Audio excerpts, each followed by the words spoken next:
का टॉपिक है national vocational agency की। 3 टाइप्स की एजेंसी होती है जो हमारे गवर्नमेंट्स ने बनाई थी। एक है CAPART, एक है KVIC, एक है ICAR। तो ये कहता है अलग अलग डिफरेंट की जो एजेंसियां होती हैं। तो पहले जो एजेंसियां होती थी उसके अकॉर्डिंग जो सोशल वर्कर होते थे या हमारे जो ग्रामीण स्तर के व्यक्ति होते थे वो कैसे अपना जीवन स्तर ऊंचा उठा सके, ये सब चीज़ें होती थी।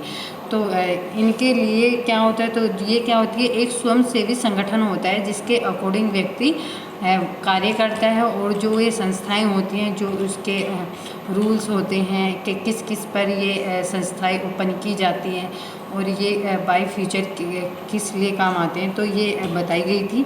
और इसमें क्या होती है कि ये संस्थाएं कब ओपन की गई, इसकी उन्नति, महिलाओं की उन्नति के लिए आपको जो होती है वे आपकी ये जो सहायता के लिए भी इम्पोर्टेंट होती है। प्रोत्साहन, आपको मार्गदर्शन, आपके मार्गदर्शन के लिए भी इम्पोर्टेंट होती है। और जो बेरोजगार होते हैं उनको रोज़गार दिलाने का भी कार्य किया जाता है। तो स्टार्ट करते हैं इंट्रोडक्शन। स्वयंसेवी संस्थाओं का सामूहिक विकास एवं उन्नति में अत्यंत महत्वपूर्ण सिद्धांत है।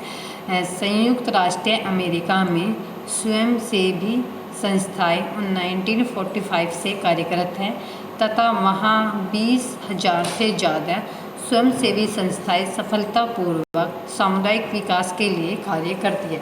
जो आपकी स्वयंसेवी संस्थाएं होती है वो सामूहिक रूप से सामूहिक विकास जो डेवलपमेंट होता है या आपकी उन्नति में अत्यंत महत्वपूर्ण मानी जाती है। ये इसका एक सिद्धांत होता है। जो संयुक्त राष्ट्र अमेरिका है उसमें जो स्वयंसेवी संस्थाएं होती है वो 1945 में कार्यरत थी। तो ये जब इसकी स्थापना हो चुकी थी, कार्य कर रही थी 1945 में, उस टाइम पर क्या होता था, 20,000 से जो ज़्यादा स्वयंसेवी संस्थाएं होती थी जो सफलतापूर्वक सामुदायिक जो कम्युनिटी डेवलपमेंट होता है उसके विकास के लिए, उसके कार्य के लिए चलाई गई थी। इसमें क्या होता है, जो गवर्नमेंट होती हैं ये जो स्वयंसेवी संस्थाएं ओपन कराती हैं तो उसमें ये बहुत से जो संस्थाएं ओपन की जाती है, जैसे कि प्रशिक्षण कराना की, या जच्चा बच्चा केंद्र होता है आपका, या आपकी ब्रांचेस होती है, शिशु केंद्र होता है, और आंगनबाड़ी होती है, जिसमें मिड डे मील भी आपको मिलता है। तो ऐसी बहुत सी संस्थाएँ होती हैं जिसके अकॉर्डिंग चलाया जाता है। महिलाओं के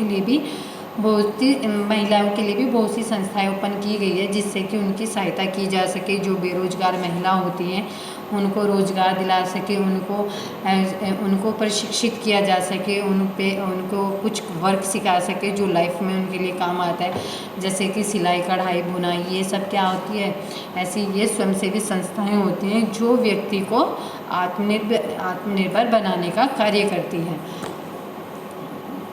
जो भारत में स्वयंसेवी संस्थाएं स्वास्थ्य के लिए कार्यरत हैं।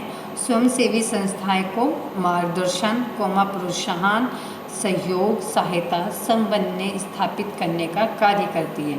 स्वयंसेवी संस्थाएं का संगठन मुख्यालय है वो दिल्ली में भारत में निम्न स्वयंसेवी संस्थाएं से कार्य करता है। जो भारत में स्वयंसेवी संस्थाएं चलाई गई है वो स्वास्थ्य के लिए भी कार्य करता है, मतलब स्वास्थ्य के अकॉर्डिंग भी चलाई गई है। जैसे स्वास्थ्य परामर्श के लिए क्या न्यूट्रिशन क्लब खोल दिया जाता है, जिससे कि जो बच्चे होते हैं या माताएं होती हैं या महिलाएं होती हैं उनको न्यूट्रिशन वैल्यू की समझाना, उनको जो उनसी बीमारी है उनको उसकी इन्फॉर्मेशन देना, रख रखाव करना, उनके बचाव के लिए करना। तो जो स्वयंसेवी संस्थाएं होती हैं वे क्या करती हैं, उनका मार्गदर्शन करती है, उनको आगे प्रोत्साहित करती हैं आगे बढ़ने के लिए, कि उनका मार्गदर्शन करती है, बाय फ्यूचर उनके काम आए, उनको कार्य के लिए प्रोत्साहन करती हैं, उनका सहयोग करती हैं, हेल्प करती हैं, उनकी वो समन्वय स्थापित करने का कार्य करती है। तो जो स्वयंसेवी संस्थाएं हैं उनको मार्गदर्शन करती है, मतलब उनको रोज़गार दिलाती हैं, और उस रोज़गार को दिलाने के लिए जो वर्क उनको वो सिखा रहे हैं, प्रशिक्षण करा रहे हैं, उसके लिए प्रोत्साहित किया जाता है, प्रोत्साहन करती है। और ये फुल सपोर्ट करती हैं जो शिक्षण संस्थाएं, जो स्वयंसेवी संस्थाएं होती हैं, और जो महिलाएं की या जो महिलाएं होते हैं ग्रामीण क्षेत्र के जो व्यक्ति होते हैं, जो उनकी समस्याएं होती हैं, उनका सॉल्यूशन निकालने के लिए भी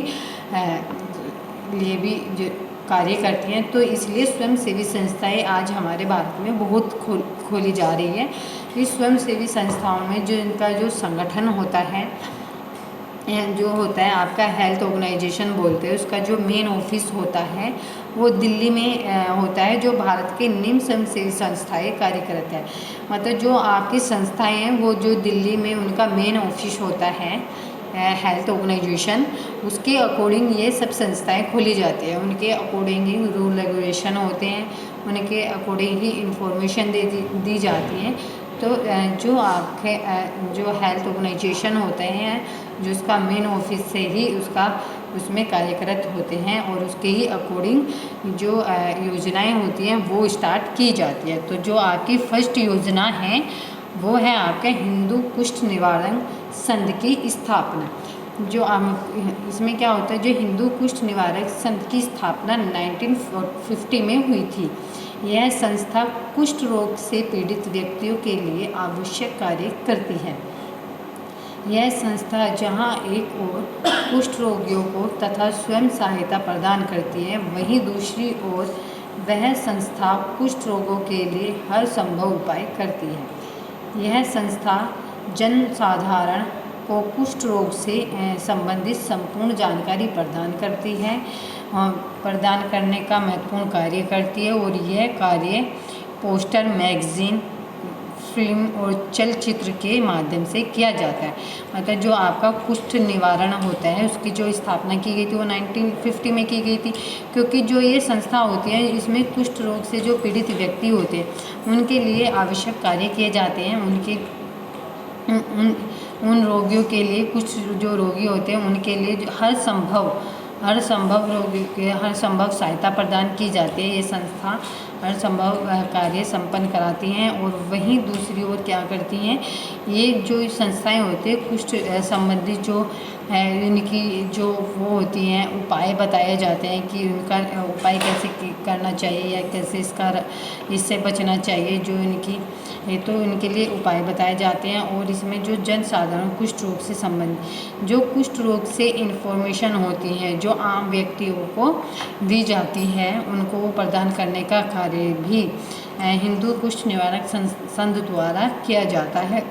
यह जो इन्फॉर्मेशन होती है ये व्यक्ति के लिए इम्पोर्टेंट होती है, क्योंकि वो व्यक्ति की जो प्रॉब्लम होती है उनका सलूशन निकालते हैं। और जो ये बीमारी होती है, कैसे ये बीमारी उत्पन्न होती है उसके बारे में इनको समझाते हैं। देन उनकी इन्फॉर्मेशन देते हैं, कैसे इनका रख रखाव, कैसे इनका बचाव करना चाहिए, क्या इसके कारण होते हैं, लक्षण होते हैं, कैसे ये दिखाई देते हैं। तो ये सब इन्फॉर्मेशन संस्था द्वारा प्राप्त की जाती है, जिससे कि जो रोगी व्यक्ति होते हैं उनके उपचार के लिए क्या करना चाहिए ये भी चीज़ें होती हैं। और उनके जो उपचार के लिए बताए जाते हैं, खान पीन होता है उनके बचाव के लिए क्या किए जाते हैं, सावधानियाँ जो होती हैं, सबकी इन्फॉर्मेशन ये संस्थाएं दी जाती हैं। इसमें क्या होता है, जो यह पोस्टर होता है, यह कार्य होता है, ये पोस्टर, मैगजीन, फिल्म और चलचित्र के माध्यम से किया जाता है। इसमें क्या होता है, जो हिंदू कुष्ठ निवारक संस्थाएं होती हैं, ये जो आपके कार्य होते हैं ये क्या करते हैं, जो इनके निवारण की या इन्फॉर्मेशन या जानकारी देते हैं, ये किसके थ्रू देते हैं, ये पोस्टर के थ्रू भी देते हैं, मैगजीन के, या फिल्म भी बनाते हैं, या चलचित्र का भी माध्यम यूज़ करते हैं, जिसको गुड मॉर्निंग यूज़ किया जाता है। जिसमें क्या होता है, जो ये संस्थाएं होती हैं हिंदू कुष्ठ निवारण के लिए इम्पोर्टेंट होती है। चलचित्र आपका एक एनिमेशन होता है जिसमें व्यक्ति एक फिल्म की तौर पर दिखाया जाता है, एक एडवर्टाइज बनाया जाता है जिसके अकॉर्डिंग आपको इन्फॉर्मेशन दी जाती है। 2 बंदे या 3 बंदे या एक कम्युनिटी बनाकर एनिमेशन फिल्म बनाई जाती है जिसको आप चलचित्र बोलते हैं। और उस एनिमेशन के थ्रू उसकी सावधानी, लक्षण और उसके बचाव, उसके उपाय, ये सब के बारे में इन्फॉर्मेशन दी जाती है। इसलिए इसकी स्थापना 1950 में की गई थी, क्योंकि जो कुष्ठ रोग से पीड़ित व्यक्ति होते हैं उनकी सहायता कराने के लिए इसका आरंभ किया गया था। तो ये हमारे जो कुष्ठ निवारक संस्थाएं होती हैं, ये कुष्ठ रोगियों के लिए एक इन्फॉर्मेशन का कार्य करती है, जिससे कि वे उनका बचाव हो